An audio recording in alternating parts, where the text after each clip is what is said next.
相约创业挚友，灵感互动，分享经验，吸纳人才与资金，挖掘战略合作商机。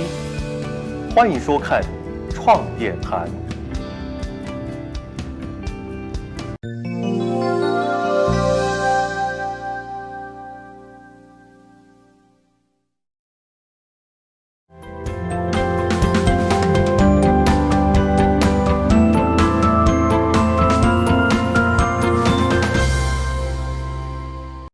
So Follow the Seed currently investing in Australia, Asia Pacific, US as well, globally?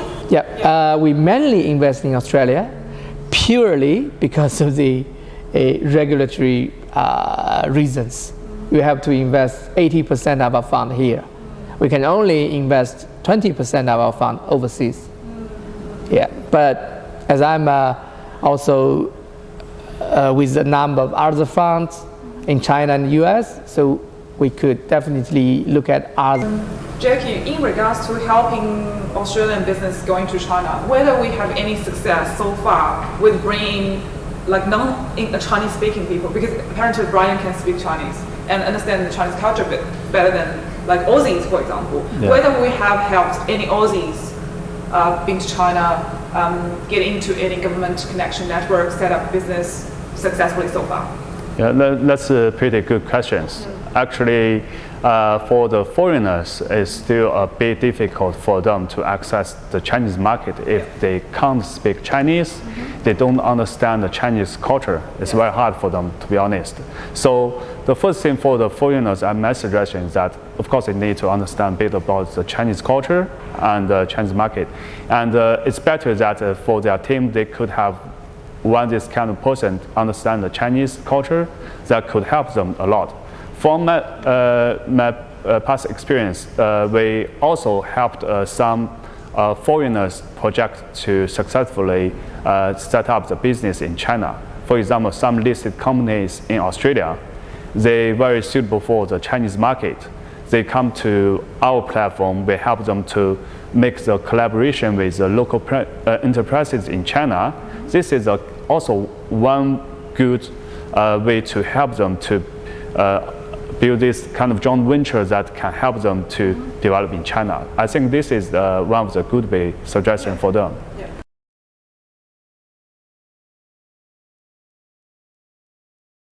So Follow the Seed, I understand a lot of venture capital firm actually helping, not only helping the startup founders to access funds, but also helping them to connect to the right sorts of people, entering the new market, or maybe some talents to collaborate with each other. Does Follow the Seed do that as well?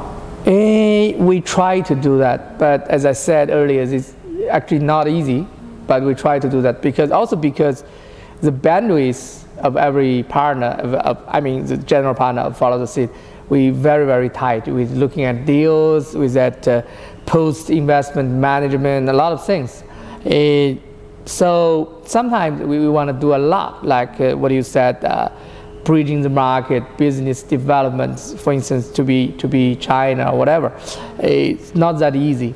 The time bandwidth is one crucial issue. Also, a lot of things we try to be good at investing, but to bring companies to different markets is actually totally different thing. So, yeah. So that's another reason we try to find other partners, like G5, like a lot of the government institutions, and successful entrepreneurs, advisors, bankers, all these stakeholders to work together. I think that's the right way, rather than all done by us. Yep. Yeah. So Kurt, you have a Chinese background. So yeah, only Chinese passport or Australian passport? Yeah, Chinese. Still hold Chinese. Yeah. All right. Maybe not changing that. So whether there is something we'll be considering to helping maybe overseas students in Australia, maybe organizing some events for them, because a lot of people, they might want to do something, but they probably need that courage, someone to push them, give them a hand to step the first step. Yeah, right. I completely agree with you. Yeah. Actually, there was an idea in my mind last night when I still working on the event today. I think I like to organize the event to let those two groups of people to talk to each other. I can invite some successful entrepreneurs and some successful people who have a very good job in Australia. So they can share their experience from entrepreneurship and career development. So I think this can give students and the Chinese background professionals some very good experience. Yeah, can't agree more with you about that. I have a technology community which has a lot of IT students and IT professionals. I run events every month and kind of share knowledge from experts in the industry to them. So I think what you said is just what I plan to do as well. I hope that we can work on future events to teach them everything about that. So whether there's any plan or any special events to help them to do that? Yeah, that's good questions. Actually, China now focuses a lot on the innovation part. So actually, there are a lot of functions be held every year. So of course, some of the functions not have the very meaningful way, practical to help them. So, but from our institute, we are very professional in the industrialization. Actually, we got some activities that very practical can really help them. For example, the competition is one way. In the competition, if the project they can win the prize, they can get the government funding to set up the business there. For example, last December, we had the competition called the Zhejiang 2 that there are over 150 projects come from all around the world to join the competition, and 10 projects win the awards, and 3 of the 10 they are from Australia. They have already got millions from the government. So competition is one way that I think is very good. And another way is that we also help them to connect with the local enterprises, make the collaborations locally. This is also very practical because the Chinese market is very big, and the local enterprises, they understand the Chinese market much better. And some enterprises that are mature, they got very strong existing channels that can help the foreign companies a lot and speed up their development in China. This is also one practical way, I think. Yeah, I think it's very good. So next time, hopefully on your pitch deck, we want to see real examples, so give all the Australians a better understanding how those things really happen in China. Thank you very much. Do you think China will win if there was a tech war in between China and Australia? Yes. I believe in one thing. Chinese people have a better patience than the American, probably. We also have a lot of traditional philosophy to support us. Think about even not tech war, think about the 8 years war with the Japanese. Japanese very strong, but we finally managed to win. I mean, if given Chinese enough time, I think we can beat anyone. It's a matter of time, but you know, if it's just like nowadays, it's a little bit sensitive. I mean, probably for the other side, American side, they try to do some quick war.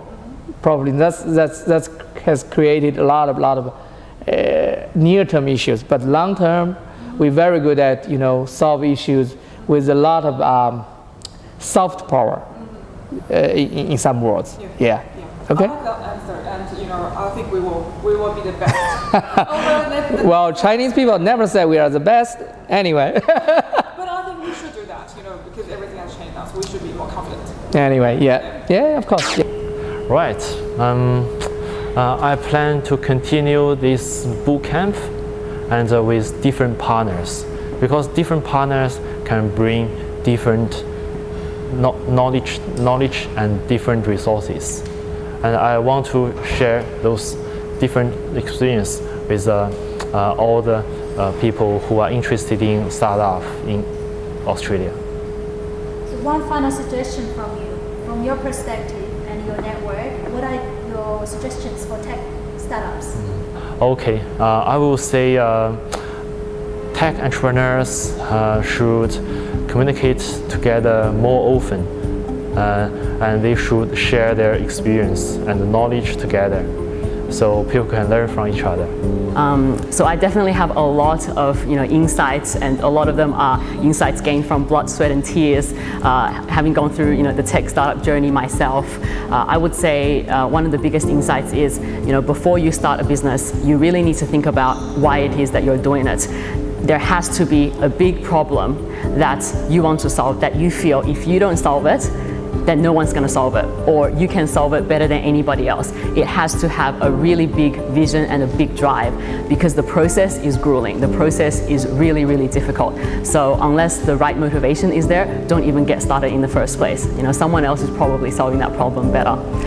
So it's just, I guess, telling everyone to not be too attracted to the kind of glamour that we have in the tech sector. It is very glamorous, but you also need to see the blood, sweat, and tears behind the life.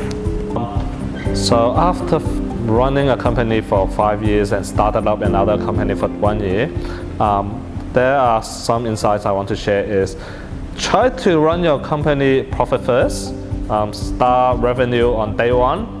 If before you developing a product, you already know where the money is and there are customers willing to pay for it. The earlier the money coming in, the better. Don't try to build a product, try to develop the whole thing and to sell it. Try to sell it as soon as possible, reach the market audience, know your audience well, test the market as soon as you can, as early as you can. Find the most cost-effective way to test your market. That's the key to success. Well, of course, they need to have a good networking. For instance, they could come to events like today. They could try to meet more mentors, advisors, successful entrepreneurs. I think that's the best way, referred by other people. I personally think that's the number one way. Of course, they could also try to do blind call to us anyway. But I personally think through right person, it will give them more credits. Yeah.